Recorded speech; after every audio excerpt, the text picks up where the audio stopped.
This program is brought to you by thepodcastfactory.com. It's about having impact. Nobody has more impact like the Joker, and I don't care what incarnation of the Joker you're looking at, the movies, the cartoons, the comic books, whatever. He's the most deadly villain in the comic book world. He doesn't even have superpowers, yet all the superpowered villains are scared to death of him. Hi, my name is Igor Kheifets, and this is the List Building Lifestyle, the only podcast which delivers cutting-edge conversion strategies from the online trenches straight to your earbuds. Download the transcript of today's episode and all future episodes at listbuildinglifestyleshow.com. I also invite you to grab a free copy of the Wealthy List Builder Survival Guide at listbuildinglifestyleshow.com/survival. And now, once again, it's time to claim your list building lifestyle. Welcome back to another edition of the List Building Lifestyle with your host, Igor Kheifets. Ben Settle is the world's leading authority on email copywriting. He's the founder and editor of the prestigious Email Players newsletter. He's the email marketer other email marketers secretly wish to be. Ben's my go-to source for email advice, yet today he's not going to be sharing any email marketing secrets. No, today we dive deep into persuasion secrets of the world's most charismatic and influential villains. Ben's true villain at heart, and he believes you have to be one to command mortals at will. Help me welcome the true master of influence and persuasion, Mr. Ben El Benbo Settle. Oh, Igor, that's the nicest introduction. It's a better introduction than I deserve. Let's just put it that way. Well, I know how to respect a villain when I see one, so you're welcome. So, Ben, let's go ahead and dive right in. You just published a brand new book called Persuasion: Secrets of the World's Most Charismatic and Influential Villains. And it's a short book, totally worth the price of the admission, probably worth 10 times the price. And it approaches the persuasion philosophy, I guess, or art from a totally different angle, which I've never seen before. And I've read this thing like 4 times at this point to kind of make these principles get inside my head and stick. So where does this villain philosophy come from? Yeah, so originally that book is 10 separate articles that I kind of strung together into a book. Like a year and a half ago, there was this website called thepropervillains.com. And it's at the time of this recording, you can't find it anywhere on the internet, not even in the Wayback Machine or anything like that. But the idea, the concept behind it was truly brilliant. And I remember reaching out to the guys that put it together. I said, this is a great idea. They basically had this philosophy of villains. And it was just male self-improvement stuff. So it was like how to do better with girls, and how to have a firearm and keep it safe, how to invest in things, and just how to be successful in general. And they asked me to come on to be one of the writers. And so when you're one of the writers, you get to create your own villain, alter ego, and all that. Very infotaining, basically. It's basically male self-improvement just with infotainment, basically. But it was just a really unique site. And the first 10 articles I said, I want to do a 10-part series on how to be an influential and charismatic villain. And so that's what I did. So that book is those 10 articles. You can't find them anywhere else on the internet or anything like that. But to me, it seemed like a waste because they just kind of took their site down. I have no idea why. Nobody knows why. But I kept those articles and I said, I'm going to publish those in a book. And that's what I did. And, when I say villain, it's not necessarily evil. Like some people say, oh, you're trying to be evil. No.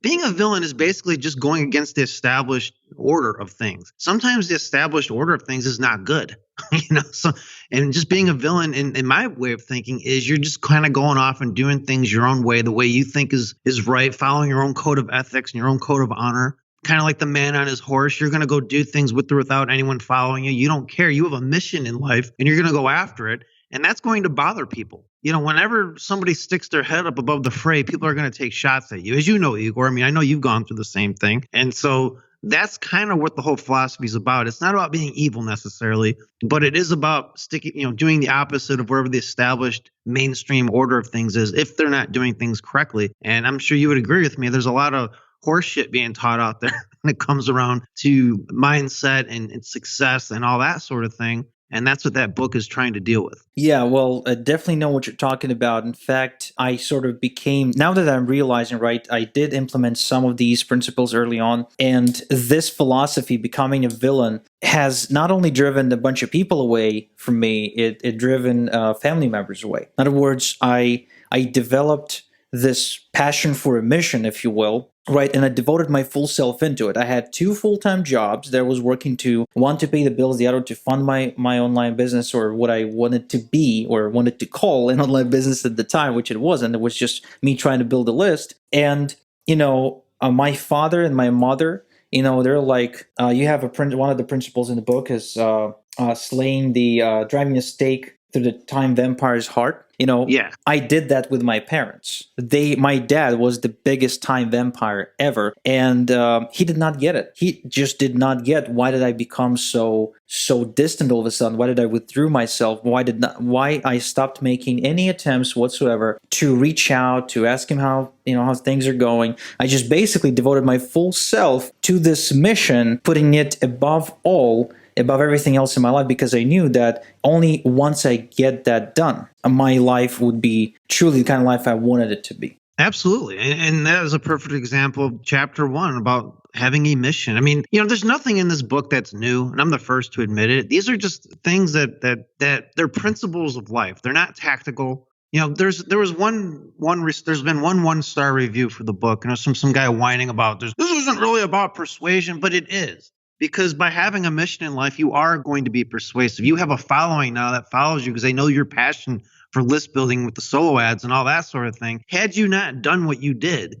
you would be less influential in the world, right? So, this is, again, you will be considered a villain if you do stuff in that book. There's going to be people who are going to look at what you're doing. They're going to get jealous. They want you to come have a beer with them instead of working on whatever your passion is in life. And then there's going to be another set of people that are going to be supremely attracted to what you're doing. When I say attracted, I don't necessarily mean girls just fawning over you, but men and women just attracted to you as an influential and charismatic leader that they can follow and that they want to follow. And that because people are really looking for that. It's very rare to find anyone who's truly got a mission in life. I mean, you and I deal with internet marketers all day long, but you and I both know that 99% of them don't have a mission. They're just wandering around, floating from one thing to the next. They never specialize in anything. They never look at something and say, like you did with solo ads, for example. You said, I'm going to be that. I'm going to be the best at that. And you work toward it every day, right? Just like I work toward email copywriting every day. And most people don't ever do that. They just flit around. They're more like jack of all trades, and then they're masters of none. But we flip that around. You have a mission. You just become a master at something. You become the best you can be at it, and everything just sort of works out around you as a result. Well, you see, this is a very interesting idea, because the guy who wrote that 1-star review, he obviously doesn't get it, right? He was expecting, as you say, there are tactics and specific words you could use to influence and to, hypnotize people or whatever. But the truth of the matter is that influence is what you can command over others without saying a word sometimes. Just being who you are, just with your being. And a perfect example is, oftentimes I get on coaching calls with my VIP members of my solo VIP club. And, sometimes, not a lot, but sometimes I'll get an occasional member who says something along the lines of, hey, Igor, I'm very, very successful in this other thing that I'm doing, and I'm only starting this other business where I want to use your traffic to, and then he names some sort of secondary purpose. I don't know, whatever that purpose is, to generate cash flow, whatever that, person wants to do. And he says, I really don't have the time for it. I can't do a couple of hours on the weekends. So I am waiting for you to tell me how to grow this business with a couple of hours on the weekends. Now, first off, that's a really bad question, because it tells you that this person has no mission. Or should I say he has a mission, but it's not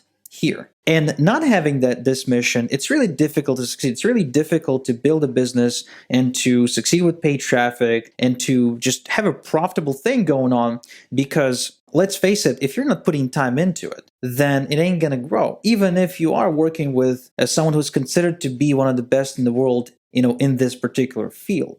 So when you say, committing to a mission, the reason this shows, or should I say, projects influence upon others is just with your being. It's not about, the best persuasion tactic. Because I'm sure, Ben, and you can tell me if this is true or not, I can give you the same vocabulary as I would give to someone else who does not commit themselves to a mission, and you will always come across more persuasive than them.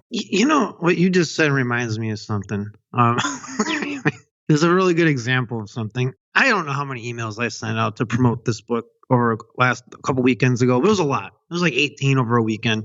And one of the emails is about why I think accountability, these so-called Facebook accountability groups are complete bullshit. Not because, and I said there are people who need them. They're called minions, henchmen, people who are followers. They need that stuff. But if you're a leader, you don't need a freaking accountability group. If anything, you're keeping other people accountable to you because you wake up knowing what needs to be done. And that's all you think about when you wake up in the morning. It's all you think about when you go to bed at night. You just know what it is you're supposed to do. You don't need anyone holding you accountable. If anything, you're holding the people around you accountable who are supposed to be helping you toward this mission. And if they're not going to do that, they get cast out of your life because they're time vampires and other things. Those left over you're persuading them in ways that you don't even realize. You don't have, like you said, you don't have to say a word. It's kind of like the late actor Steve McQueen. Now, he was the highest paid actor in the world in his day. He's also considered one of the best actors of our time. I mean, you can ask any acting coaches, they'll all tell you this. He was just the best of the best. One of the things he was known, and he was a true villain. Like he would actually throw scripts out and stuff and say, no, you need to write this better. And, he was just like on set, he was a pain in everyone's ass, but that's how he created such great movies. Well, anyway, he had the ability to just say, he would throw out pages of dialogue. He would see like 3 pages of dialogue for his character, and he would just ignore it all because he could say it all with just a look in the camera. And that is what it means to have a mission in life. You don't have to say anything. People will just observe what you're doing and respond to it.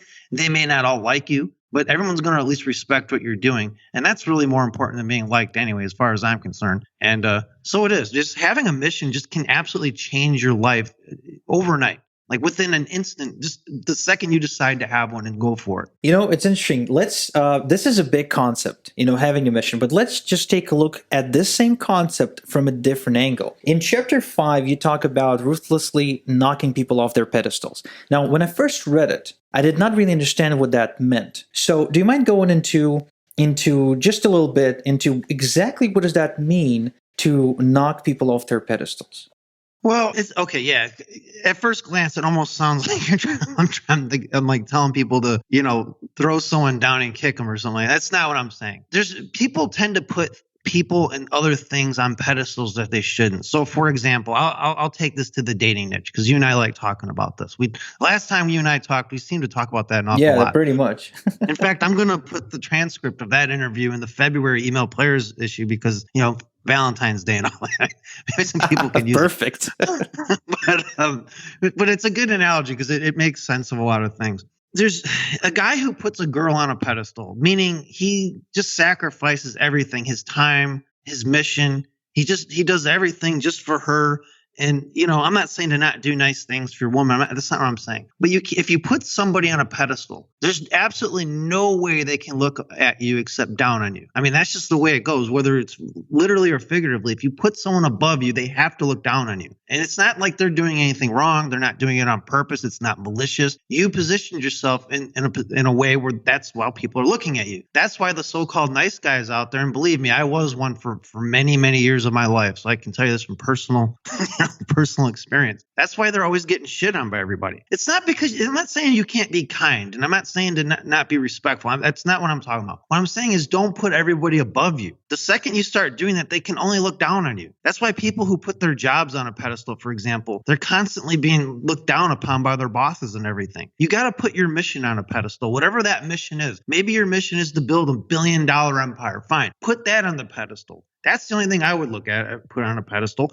And again, I'm not saying to not love people or anything like that. That's not what I'm saying. But you have to take care of yourself first and foremost. You have, one of the other chapters in there is about being ruthlessly selfish, because you have to be. If you want to, like you did, let's take you, for example. You had to kind of do your thing, and a lot of people got mad at you. They're probably saying, oh, Igor's just selfish and all this. But you're not being selfish. You're actually providing for your family so much better than you would normally because you put your own oxygen mask on. Like in the plane, they say put your oxygen mask on before you assist anyone else. You put yours on first. Now you can help other people. And people might say, well, aren't you being selfish putting yours on when your kid is sitting next to you and he needs this oxygen mask? You can't, because if you're dead, you're no good to the kid. You know what I mean? So, and you can take this literally or figuratively, however you want. But that's what I mean by not putting people on a pedestal. Put your mission on a pedestal. Don't put people or a job or anything like that, or a customer or a client on a pedestal, or they can only look down on you. Let me ask you something, Ben. How much of this, of putting other people on the pedestal, comes from just being a nice person, a nice guy, if you will?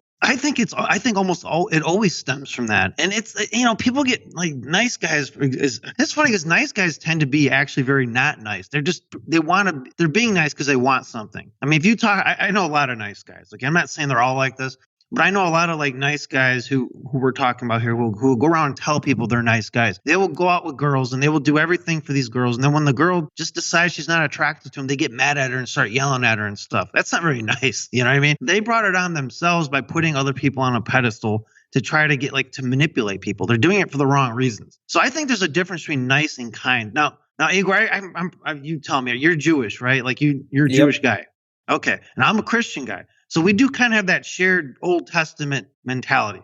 The Old Testament God, nowhere is he described as nice. Not a single time. He's not described nice any testament, actually.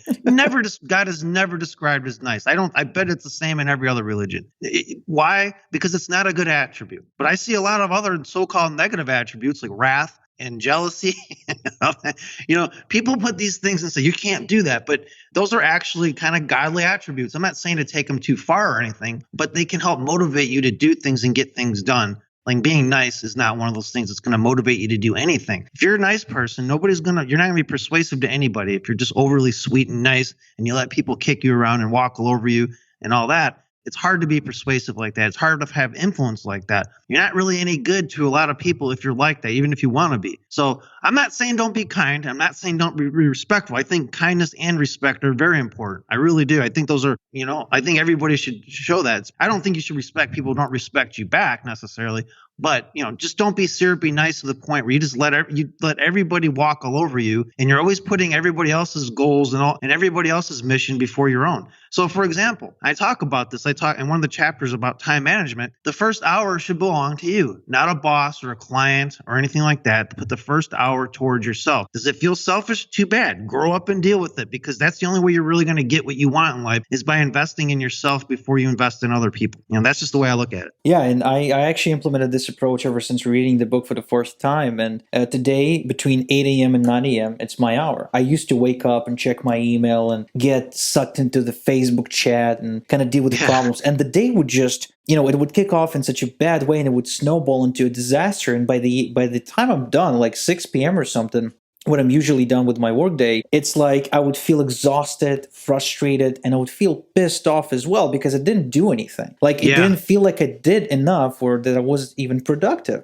even though I spent the actual day working. But giving this hour to myself, and this could be even less than an hour. Like Craig Ballantyne from Early to Rise newsletter, he says 15 minutes. That's his perfect day formula. It starts with just 15 minutes for yourself. So, even if it's just 15, 30 minutes, whatever that is, giving this time to yourself, whether to meditate, to work on your goals, whatever that is for you. Maybe it's playing PlayStation. Maybe that's what, gets you off. So that sets off a day in a completely different way. I'm not sure why, but every day that I start by giving this hour to myself, by turning off any distraction and not getting into my inbox and simply doing what I want to do, which right now, at the time of this recording, is radical forgiveness exercises, where I just sit down and I literally think of a person who hurt my feelings and just try to forgive them, which sounds kind of wishy-washy and, whatever, but it's an exercise which helps me get rid of lots of emotional baggage, and which the founder of Mind Valley shares in one of his videos. I just decided to create this, habit. So I started to do it every day. The last several days of me doing it are incredible. I developed a new offer, created 5 different sequences, hired a new employee, just a bunch of different people. Now, I'm not saying, of course, that's all because I gave this hour to myself. But damn it, it's so much easier to stay productive and be happy when I pay myself first, when I selfishly do it. Kind of circling back a little bit to being a nice guy, I just want to read out this quote in your book. It says, "If you expect the world to be fair with you because you are fair, you're fooling yourself. That's like expecting the lion not to eat you because you didn't eat him." Yeah, I found that quote on Twitter somewhere, I think, but I remember it stuck with me a lot because it really sums up everything that I wanted to say on that subject in one little quote. And it's true that life is not fair. And you have to if you have a family, especially, you got to take care of them. You can't do that if you're giving your boss's family president over your own by giving them the best part of your day. and the best part of your creativity and the best part of your mind. I'm not saying to slack off at work or anything like that. What I am saying is this, and you've experienced this, is by giving yourself the first hour of the day to put towards your mission. And let's just, since we're talking to internet marketers here, we'll say their business, for example. You're going to go to work now with a much more peace of mind. You're not going to be coming home exhausted thinking, oh God, now I got to work on my stuff. You're going to go in there with an attitude that's actually going to make you a better at that job than it would be if you were putting off your own thing all day, because you're just know in your gut that you're not doing right by yourself. You're not doing right by your family. And you're not doing right by your mission if you don't put it first. So I don't know, it's a weird thing. These are all simple things, and they're all very doable by anybody. That's the best part of it. Then there's nothing in that book that anyone's going to look at and say, oh, I can't do that. I mean, they could. Well, there is one. You know. Let's be honest. There is one concept which is so controversial that my bet is 99% of people who read that book will never do it. You know what I'm talking about? It's the Joker. The Joker one? Yeah, I mean, you're basically telling people, go kill tons of people for fun, and raise havoc in the city, whatever. I mean, you're just telling, be the Joker. That's the actual chapter in the book. Be the Joker. How can anybody, without of course getting deep into the concept, just not say no. I'm a nice person. I don't want to be the Joker. The Joker is fucking crazy. Well, that's true. And I say be the Joker, but then like right away I say it doesn't mean commit mass genocide and for kicks and you don't have to bleach your skin. It's about having impact. Nobody has more impact like the Joker. And I don't care what incarnation of the Joker you're looking at, the movies, the cartoons, the comic books, whatever. He's the most deadly villain in the comic book world. He doesn't even have superpowers, yet all the superpowered villains are scared to death of him because he has impact. Everything he does has impact. I think I cover 13 ways how he has impact. But for example, he's always telling stories. Remember the how do you want to know how I got these scars story? I love that kind of that's stuff. Beautiful. You can't forget the Joker. You cannot be indifferent to this guy. You love him or hate him. It doesn't matter. He attracts henchmen, people. He attracts Harley Quinn. The girl turns the psychiatrist chick into his woman. I mean, he has impact. Okay. And that's the thing. That's what makes him charismatic and influential. And, again, I'm not saying to go out kill people for kicks or anything like that. Obviously, I wouldn't advocate that. What I'm saying is have impact the way he does. And there's so many ways he does it, and if you do even half the ways he does it, you're going to stick out like a fart in study hall, whether it be in the email inbox or just in your marketing in general, whether it be solo ads or whatever you're doing, you're going to stand out, whether you're giving talks, public talks or whatever. I mean, I implement this stuff all the time myself. That's the only reason I could work this out. I was always thinking about these things. I'm like, okay, yeah, I actually kind of did learn this from the Joker, like what I just did in this talk here or whatever. And, so it is. So yeah, impact is something that a lot of people just never have, and they're forgettable as a result. Yeah, one of the best ways for me, that stands out for me as far as Joker and then the way he creates impact is being unpredictable. How he burns this huge pile of money in the Dark Knight movie, right? I mean, he just went through all this trouble to get half of the money of that giant, pile of money, and he just burns it. Like the villains who are standing right next to him, who are giving him the money, they just cannot process it, and they're like jumping him, "Stop burning your own money, you idiot." So yeah, I mean, being unpredictable like that is not only effective in sales copy, email, persuasion, but, just in general in life. If you are predictable, you will never get respect. In fact, one of the principles that Robert Greene discusses in the 48 Laws of Power, I think, is that we feel superior to the people whose actions we can predict. Oh, absolutely. I completely agree with that. In fact, 48 Laws of Power is an interesting book in and of itself. My book is like a very small microcosm of what that book teaches. Very small, not nearly as in depth, obviously, but it's kind of like my low attention span version of that because, at the end of the day, now I'll give this away too a little bit. Okay, so I just gave this talk at AWAI, the American Writers and Artists Institute, very big copywriting company. They train copywriters. And I spoke in front of, 600-700 people or something. There's a few, like about a month ago. And they had me on a panel after my talk with Brian Kurtz and Carlene Anglade Cole. Now, Carlene is one of by far probably easily one of the top direct mail copywriters on the planet right now. There's no doubt about it. And Brian Kurtz is like the godfather of direct marketing, modern direct marketing today. Like anyone in our world knows who those two are. I mean, unless you're brand new or something. Well, anyway, I was weird. They asked the three of us on the panel, like, why is it that you do this? Why did you want to get good at this? And why do you do this? And, they gave their answers, and, not like their answers were bad or anything, but I think I kind of scared the audience a little bit for a second when I said, I do this because I want power. Well, at least you're honest. Yeah, I'm totally honest. I'm like, I want power. And I told the story about that Gary Halbert told in the Boron Letters when he was in prison, writing these letters to his son about how to do direct marketing. He told the story about the cat named Crackers. He used to hang around the prison yard. And he said nobody liked this stupid cat, Crackers. He's like a bully cat. And he said he watched Crackers like bat this mouse around, then let the mouse kind of look like it was going to get away. And then he'd catch it and bat it around, make it think it's going to get away and bat it around. And the cat did this to this mouse until it died of exhaustion. And he's like, look, I don't know what the purpose of me telling you this is other than something that he heard in the National Enquirer recently at the time, which is there is no justice, there's only power in this world. And I agree with that. I think having power is an important thing if you want to have make any kind of change in this world. The world has changed with the checkbook, as a publicity guru Paul Hartunian likes to say. It's not changed by Facebook likes and all this crap. It's about having power and using it. Does that mean you should use it to commit mass genocide? No, I'm not saying that. What I'm saying is have power over your own life, power over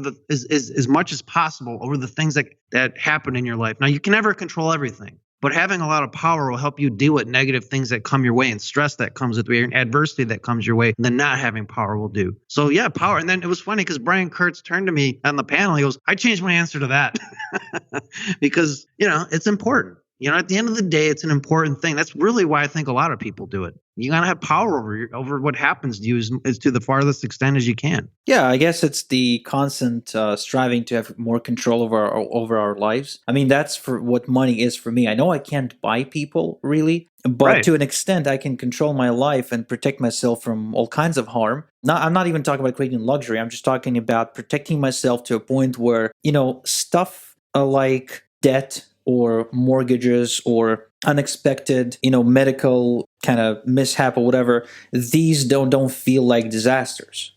Absolutely. It gives you power over these as much as possible. I mean, obviously, there's always going to be things that happen to us we can't control. Let's say some idiot just tries to sue you for no reason. It's better to have a lot of power at that point. So you can snuff that out however you have to do it. You know what I mean? So it could be your own government trying to screw with you and, say you owing things, taxes and stuff you don't. Better to have power so you can fight back at that kind of thing than to just be at the mercy of these things that happen to us in life. So again, there's no guarantees against anything, but I would rather, if I have a choice between having power or not having power, I want power. And I do know that power corrupts, so I understand that. And I think that's why self-discipline and being grounded is so important. Absolutely. But at the end of the day, that's why I do this. And I think that's what this book ultimately, even though I don't really say it in the book, that is ultimately what that book is about, how to have power over yourself and over those that you want to help you achieve your mission. Or as I would say, your henchmen and minions. It's funny. It's funny, Ben, because I noticed in my life, the more power I have over myself, usually the more power I will be able to have over other people and the more henchmen that I will be able to recruit. In other words, rather than looking outside of myself for the source of power, right, I try to look for within, which means building my own capital, right, just like one of the chapters reveals, building a screw you fund, dealing with my own emotions and not just falling for the traps I set for myself because my brain screws with me all the time. So I can definitely relate. And the concept of power, I mean, it's a big one. And I'm sure a lot of people are cringing as you say it because, again, nice guys can't think of themselves that way, right? They think power is bad. They think making lots of money is bad. Like Donald Trump is a bad person because he's super wealthy and he says all crazy kind of shit from the stage. So I don't want to have power. I don't want to be like Donald Trump. And all these misconceptions they have about power and money and independence is what gets in the way of them becoming villains and nixing their neediness. Yeah, and a lot of that's them falling for talking points. And I mean, Hillary has probably more power than Trump does. The Clinton machine is extremely powerful. So if that's their reasoning, then they need to look at both and say, wait a minute, But, it's easy for people just to pick on the people they disagree with and all. I get it. But I'll tell you what, Trump wouldn't have won if he didn't have power over himself power over, just in his life. I mean, that there's no way that would have happened. So, it doesn't mean you have to strive to be president, but the nice guys need to get this out of their head that being nice just makes them a victim and a target. That's all it does. And if they're going to let people walk all over them, they're just going to be targets. Predators don't mess with people who have power. They mess with people who are powerless. And if there's no other reason to have power, it's that there it is for you. Because there's a lot of predators out there who will take advantage of people. It's funny you mentioned predators. I was just thinking about this today. I think Bo Eason was the first one who I heard it from. He said, predators don't look for other predators. They look for prey. Absolutely. And take it back to the crackers the cat thing. Do you want to be the cat or the mouse? Because you can't be both. You can't be a mouse with a cat tail or whatever. You're either going to be the one with the power or you're going to be the one without the power. You ever watch that show Breaking Bad, Igor? Oh, I love it. Come on. Okay. Do you remember the gang lord? They had him under protective custody in Mexico, and he's like, some men were meant to drink and some men were meant to pour. You have to be one or the other. You can't be them both. But that kind of narrows it down right there into one little soundbite. But isn't Heisenberg like, that's why I love the show. He goes from a total loser, needy, like the nicest guy ever, a chemistry teacher in high school, right, to becoming the largest drug lord in the Southwest, whatever. And he goes against, badass gangsters, and he, blows them up and just, he does things. So it's so weird and unpredictable because he's such a nice guy. And every time he does something to push his comfort zone and he surprises himself, as a viewer of the show, I'm like surprised 10 times greater than him. One of the things I remember actually that really stood out for me is the way he had sex with his wife. The moment he realized he kind of got a taste of that power, where he just stepped in, I think it was in the car, and he just took her. That's all he did. He didn't say a word, he just grabbed her and he took her, just like with the sheer domination. That is just, it sums up the entire Heisenberg transformation for me in one episode. Absolutely. And his downfall was he let the power corrupt him, and I think that's where staying grounded comes in because, first of all, most of us wouldn't be doing what he did, but if we did it, we sure as hell would have got out while the getting was good, and not try to keep getting greedier. And then that's the thing. Greed will make that's another thing. I mean, this is, we're kind of forward looking here, but assuming somebody gets a lot of power, it's like now you have to have more responsibility. It's like Spider-Man, right? With great power comes great responsibility. And I like to think this book teaches both. I really think it does, because if you go in with the right attitude and the right principles in place, you will be responsible. You kind of have to be. And so hopefully nobody uses these these principles for bad. But again, it's not like I invented any of this stuff. I simply put it in a way that I think was interesting for people to get, and it made people relearn things they'd already known, or maybe they're looking at this stuff for the first time. Either way, it doesn't matter. At the end of the day, it's all about us becoming better people and serving, and in a way, serving the world better in whatever way that is through our missions. And that's it. The way I would sum up this episode, because we're coming towards the end, is if you want to help other people, if you want to become a better person, if you want to make a dent in the universe, if you will, if you want to leave a great legacy, you have to stop being a nice guy and strive to be the villain Ben talks about in the book. Because let's face it, Steve Jobs was a villain. Like, he would actually fire people over absolutely screwing up with the font, like the size and the style or whatever. He would go to almost every store in New York City, the new ones that they wanted to open up, and he would like literally get really detailed with every single design piece. He was a villain in that regard. He never took anything less than he demanded. He was committed to the mission at all times, right? Up until the point he died. So if you think of the way Steve Jobs impacted the world, I mean, he was a true villain at heart. So, Ben, now that we're getting close to the end, I'm just curious, what are you working on these days? As of today, actually, I'm trying to finish up my 7th novel of the Enoch Wars series. It's a book of 7 novels. I pounded out the last 4 through 7 since July here. I've been all the first drafts. And then next year, I'm going to start editing and publishing them one by one. I'm also I'll give you what my mission, for example, right now, and I'm committed to this, is I want to do a TED Talk. And I have a topic, and I have a pretty good chance of getting in for reasons like too long to go into here. But I think by next summer I will have done a TED Talk, and so that'll be interesting. And so that's what I'm trying to do. I'm just trying to get out there and do things and push myself to do things that I never would have done before. That's like my mission right now. Financially, I'm okay financially. I'm at work, like getting money isn't really my main thing anymore. I mean, I leave a lot of money on the table because it's not what interests me. It's accomplishing things that other people haven't accomplished or not in great numbers, at least. That's what motivates me every day. That's what gets me up. And so that's what I've been working on and will continue to work on. Nice. Well, if you need us to vote to get you on that TED Talk in any way, then feel free to drop me a link. I'll definitely blast it out to the list. Oh, that'd be nice. And where can we go to find out more about you? How can we get more of your villainous ways? Okay. You could just go to bensettle.com and if you give me your precious snowflake-like email addresses, I will send you the first issue of my email players newsletter. Igor is a subscriber, has been for a while. Probably about a while, dude.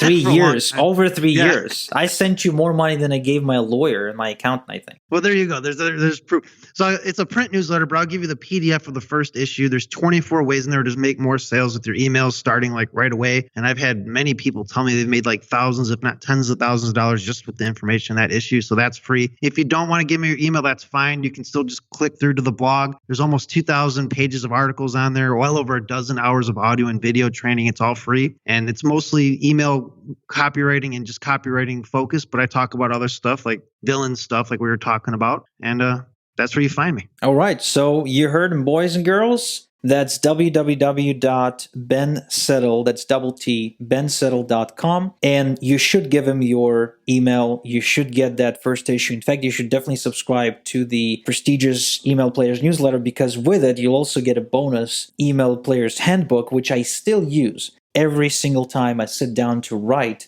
for subject line ideas, for email structure, reminders. So it's just a precious resource that I've used to make a lot of money at this point. So Ben, thank you so much for coming down and doing this with us again. This is your second episode, so definitely not the last. And again, thank you so much. Until next time we talk, have a good one. Thank you, man. I appreciate it. Thank you for listening to The List Building Lifestyle. Make sure to subscribe on iTunes or Google Play to never miss an episode. Because who knows, just one conversion tactic we share on the show might double your list and double your business. Download the transcript of today's episode and all future episodes at listbuildinglifestyleshow.com. And don't forget to claim your complimentary copy of the Wealthy List Builder Survival Guide at listbuildinglifestyleshow.com/survival. This is Igor Kheifets, and until next time we talk, have a good one.